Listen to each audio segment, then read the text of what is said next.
Mary Meet Annie here. This video is in response to a viewer's question asking me what I used or what I thought about tarot and oracle cards. Because I've probably never mentioned much about tarot or oracle cards here on my channel. They were wondering then, is it part of my practice and what do I think about it? Well, I will tell you that with one exception, oracle cards have not been part of my practice. The only oracle card deck I have is a goddess one.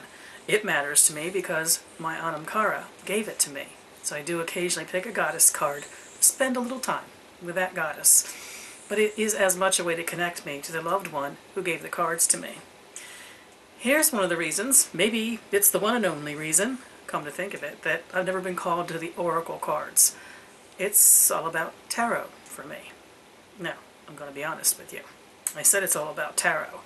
But I haven't worked the tarot regularly since my early 40s. I seem to have moved away from the tarot. Now at the time I didn't really know why. I see some reasons now, the other things that I was spending time with. The fact that I was at the height of a stressful career and didn't have the settling down and settling into, which I think tarot asks of you. It does ask for undivided attention when you're working with it, and the way you take its lessons into your life.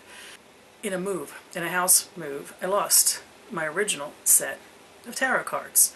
The only ones I ever worked with were the original, the 1910 Rider-Waite-Smith deck.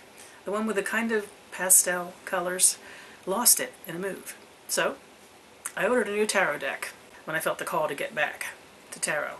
The cards came in, settled down with the cards. They didn't talk to me. It was actually very upsetting at the time. But now I realize a couple of things that happened. The brain wasn't in the right place to listen to the cards, to listen to myself.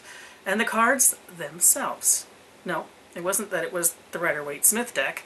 That's the only deck that's ever spoken to me. It was the coloring of the cards. Now, you might not think that's a big difference, but I learned the tarot in a very, very specific way, where each symbol on the 1910, or is that 1909? I'm going to keep getting confused. I think 1909 and came out in 1910. The deck that I had, oh man, I wish I still had it, was actually a 1910 deck. The mentor who took me under their wing to teach me tarot had given me one of her decks. Oh my, but those original 1910 decks wouldn't be worth at levels that have nothing to do with money nowadays. I was taught every color, every clear symbol, every thing on the card was the meaning of the card. And we studied those symbols in depth, and then we explored the Fool's Journey. Although, I don't think they were calling it the Fool's Journey when I was first studying. I think the Fool's Journey started being referenced in more contemporary books on the tarot. When I was learning it, there were no books on the tarot. What I learned was from my teacher. I'm trying to think, were there any books on the tarot?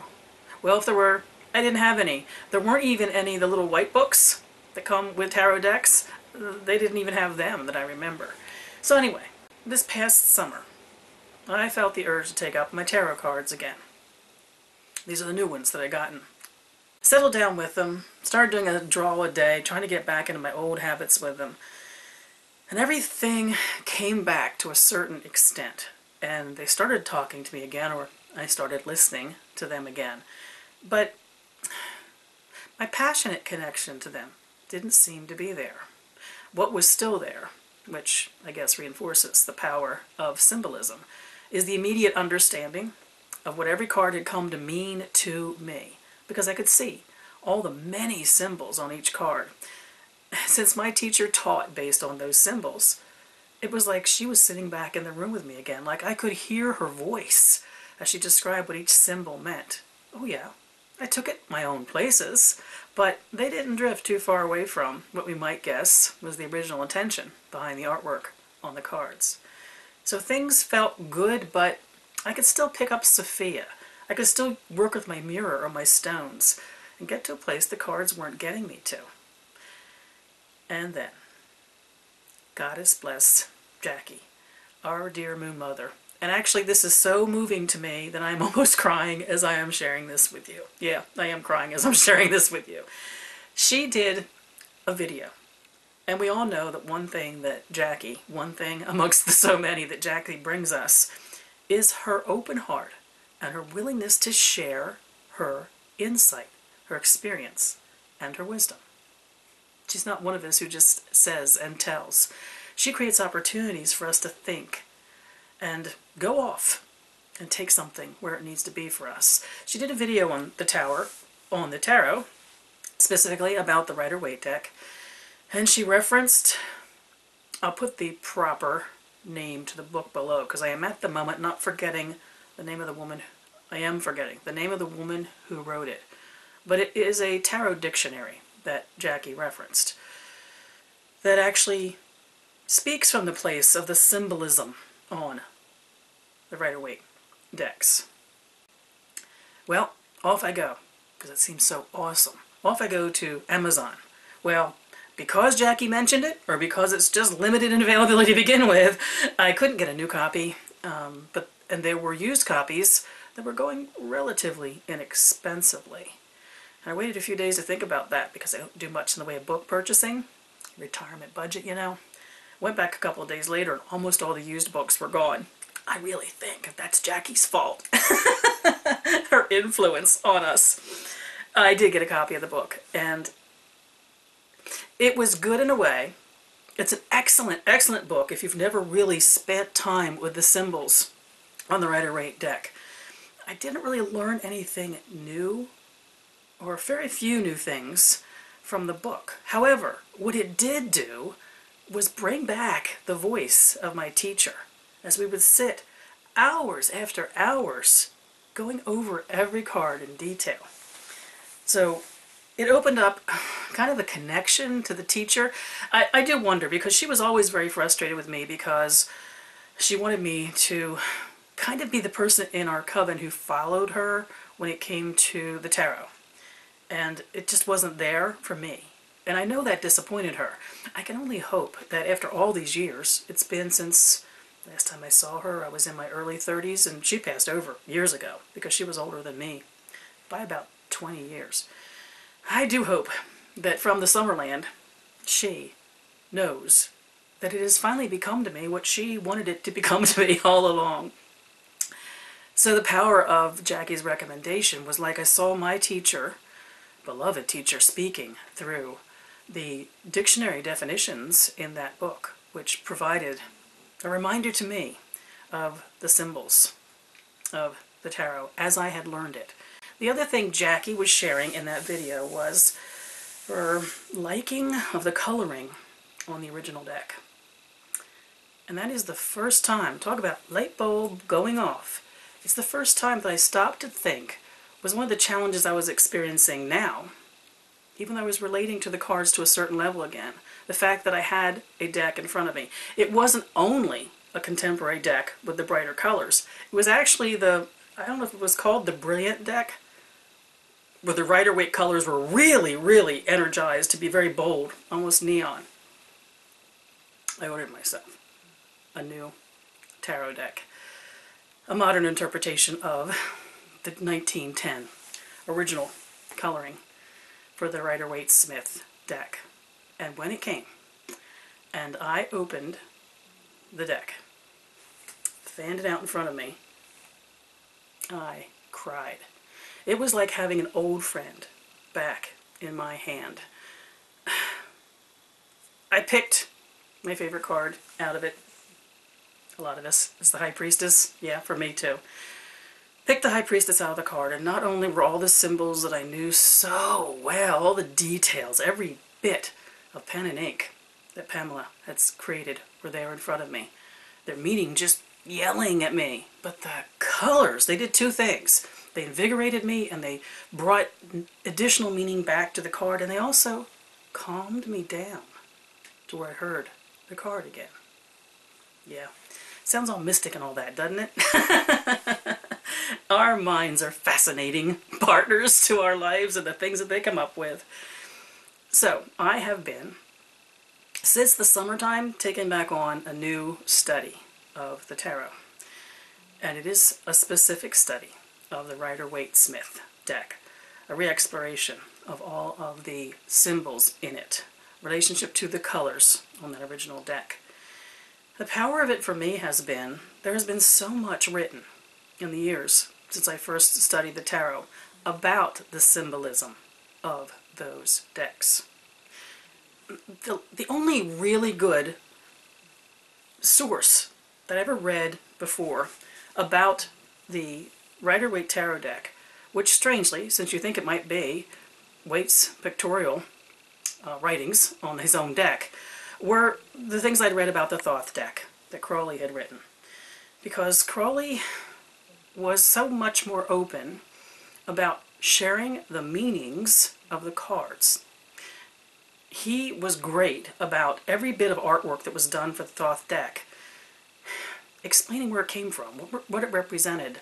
It could have been a shading of the time that he was more willing to be open about the esoteric, the occult, the Golden Dawn, the Masonic, the symbols that Waite was more like wanting to be, I know all the deep meanings and I can't share them with you because it's a secret. Or he honestly thought that he couldn't, that it would be breaking his oaths. But the Thoth deck descriptors really gave me a fantastic new insight into the Rider-Waite-Smith deck. And there have been a lot of great works done in this time in between on the Thoth deck, on the Tarot de Marseille, which of course was a great inspiration for Waite, and of course a lot of modern contemporary interpretations of the Rider-Waite-Smith deck from a psychological perspective. I'm relating especially to those who have taken a Jungian aspect of it, exploring the hero's journey and what the cards mean. So, there you go. That's what tarot and oracle cards for me. Oracle cards, not so much. Tarot, I gotta admit, right now, my obsession and my everything. My rituals are focusing around them. My workings are focusing around them. My extra hours are revolving around study of them. And I am loving every moment of it. So here's where I'd like your thoughts on this. If you made it to the end of this, then I know you're someone who loves tarot, so you'll listen to anything anybody's putting out there that you get your hands on. I'm trying to decide if I want to bring these videos here to a wider audience, or whether I want to contain them to my website for people who are specifically studying tarot at the moment and want to take the journey with me. And just so you know, what I will do, whether I decide to do it here or I decide to link to it there and not have it public here, I plan on investigating all the symbols on each card. The Rider-Waite-Smith card, as you know, now from what I've shared. Then I plan on summarizing how I have categorized the attributes of the card, what it means in words, how I break it down. I have certain keys to how I remember the things that I associate with each card and the words I associate with each card. And for me, reversals are included in that. It's the way I was taught, so I'm sticking by it. I did learn a new way to shuffle for reversals, though, that I'm using right now and having great fun with. It's a little bit different than what my first teacher taught me, so I hope she isn't too offended if she's paying attention to what I'm doing nowadays, that I have changed the way I'm shuffling. I'd like your thoughts on, I don't want to be yet another person, especially considering the passion and talent and wisdom we see in our community with people who are sharing from the tarot. The thing is, these videos are not going to be short videos. So it has to be someone who maybe is beginning to explore or wants to re-explore the Rider-Waite, go back to some of the sources that led to their favorite contemporary decks. So I'm trying to decide how I want to bring this forward. So your thoughts would be welcome on that. Now, I am not teaching this at all. I'm offering what the study, the restudy, the connection to, and the depth of my relationship with the cards is. I think there are others who, when it comes to the vast experience of readings and spreads and interpretation, who are much more advanced than I. So whatever I am doing will be more of interest to those who are curious to get back to the roots of the card, no matter what deck they prefer to use now, in a more contemporary sense, or those who want to share the journey with me. So, today I wanted to address this viewer's question on tarot and oracle because I am trying to decide how I'm going to bring this forward. Selfishly, it's an opportunity for me to sit and put into words what each of the cards is meaning to me. So it's actually part of my ongoing process in this re-engagement and becoming again passionately involved with the cards. So share your thoughts below. Still trying to figure out the best way forward on this one. But yes, the answer is tarot. Very, very much a part of my practice, and couldn't have said the same thing last year this time. Part of the beauty of who we are is we are constant seekers, always curious and engaged and trying new things, learning new things, and making a new way forward. Sometimes I think that's one of the things we share the most here in our community, that passion for life and continual evolution. I wish you all mirth and reverence. Merry part.